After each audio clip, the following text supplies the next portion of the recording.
পতেঙ্গা সমুদ্র সৈকত যে জায়গাটিতে আমি হাঁটছি সেটা হচ্ছে বালির চর।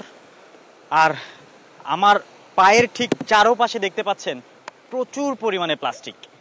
এই প্লাস্টিক পরিবেশের প্রধান শত্রু। এক একটি প্লাস্টিক পরিবেশের সাথে মিশতে সময় লাগে 100 বছরেরও বেশি।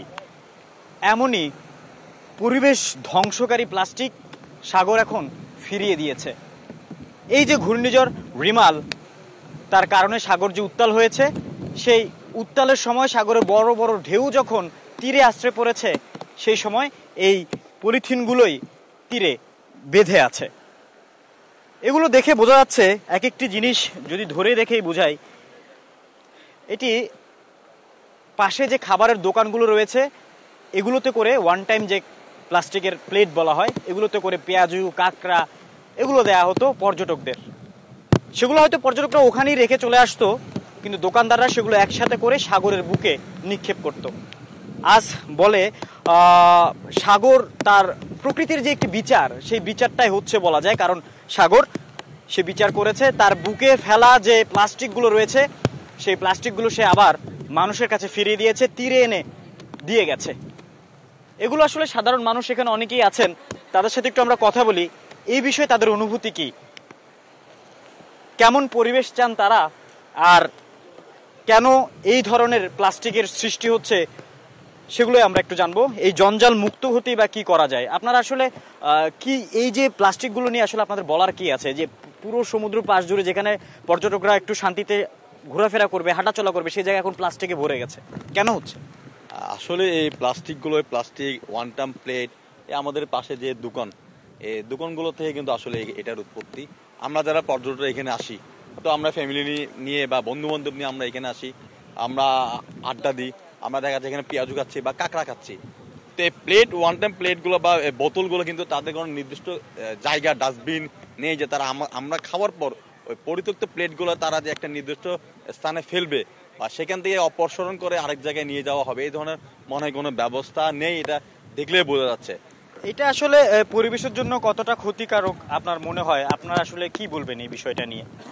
না, বাংলাদেশ সরকার তো আমরা কিছুদিন পর পর নিউজ দেখি বা মিডিয়াতে দেখি যে পলিথিন বন্ধ করা, নিষেধাজ্ঞা, বিভিন্ন ধরনের পদক্ষেপ নেয়। তারপর আমরা বুঝতে পারি না কাদের মততে, কাদের কিসের বলে, কিসের জোরে এই পলিথিনের এখনও চলতেছে।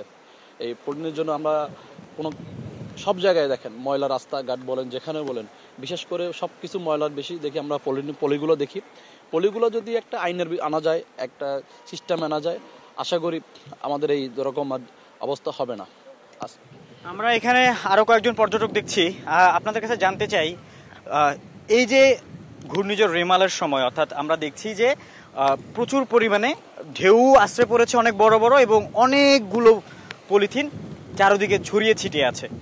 এই যে প্লাস্টিকের বর্জ্যগুলো, সেগুলো আসলে কেন সৃষ্টি হয়? অ্যাকচুয়ালি এই বিষয়টি হচ্ছে, আপনার কথাটি শুনছিলাম যে প্রকৃতি তার প্রতিশোধ নিচ্ছে, এই টাইপের কিছু। আসলেই আমি জানি আমি কোন দেশে আছি, দেশকে দোষ দিয়েও লাভ নেই, আমাদের নিজেদেরই দোষ। সো এই যে ঘূর্ণিঝড়ের সময়, ভাটার সময় যে বেসিক্যালি ময়লাগুলো আসছে, এখানে ময়লাগুলো যেগুলো আমরা দেখতে পাচ্ছি, এগুলো কোত্থেকে আসছে এটাই তো বিষয়। এটি হচ্ছে আমাদের পর্যাপ্ত এখানে ডাস্টবিন নেই। সো যার কারণে হচ্ছে আপনার যদি পর্যটকরা এসে চলে যাওয়ার সময় বা কিছু একটি ইউজ করার সময় পর্যাপ্ত ডাস্টবিন দেখতে পেলে কিন্তু অন্তত সেখানে রাখতে পারতো।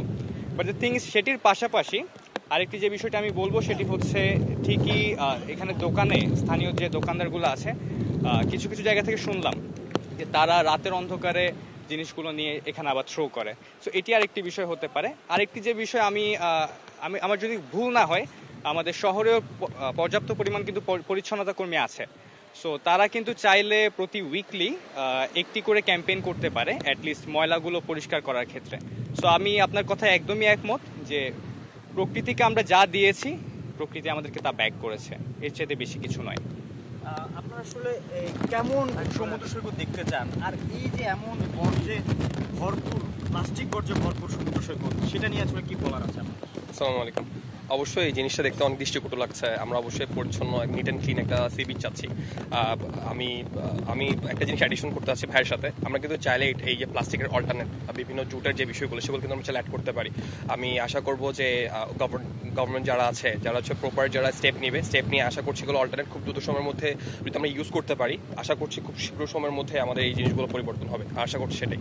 আমরাও চিন্তা করছি যাতে করে আমাদের মতো স্টুডেন্টস যারা আছেন তারা যদি আমরা ইনিশিয়েট নিই, বেসিক্যালি আমি ওর সাথে কথা বলছিলাম যে আমরা উইকলি একটি ইনিশিয়েট নেওয়ার ট্রাই করব যাতে করে এখানে কিছুটা হলেও পরিষ্কার রাখা যায়। জানি না ব্যস্ততার কারণে বা সবারই কর্মব্যস্ততা থাকে বা ছাত্র জীবনে যে ব্যস্ততা সেটি থাকে, তো তার পাশাপাশি যদি কিছু করা যায় আমরা চেষ্টা করব। অর্থাৎ আপনারা অ্যাওয়ারনেস তৈরি করার চেষ্টা করবেন।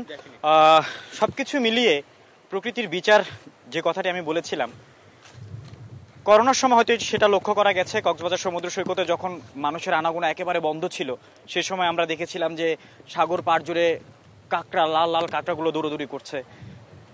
পরিবেশ খুব সুন্দর, প্রকৃতি যে কতটা সুন্দর হতে পারে সে সুন্দর জিনিসগুলো কিন্তু আমরা তখন দেখেছি।